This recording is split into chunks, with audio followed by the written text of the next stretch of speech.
Ladies and gentlemen, ni kisa ambacho kinauma sana.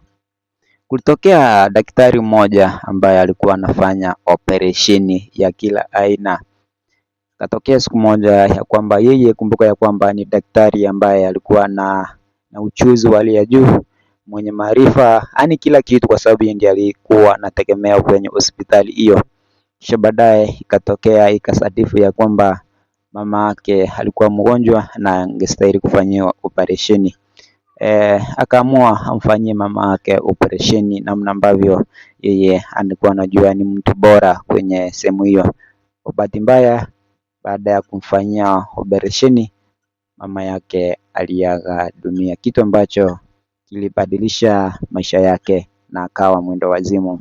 Kwa sasa vile ambavyo tunazungumza hivi, si daktari tena, pia ni Zuzu, mwenda wazimu ambaye kwa sasa ako mitaani anaokota mikopo na vitu ambavyo vimetumika njiani. Kwa hivyo ni kitu ambacho kinauma sana, ila kwa sasa maisha ni hivyo yalivyo, na amepata hii kitu kwa sababu ya msongo wa mawazo, kitu ambacho kimeathiri maisha yake.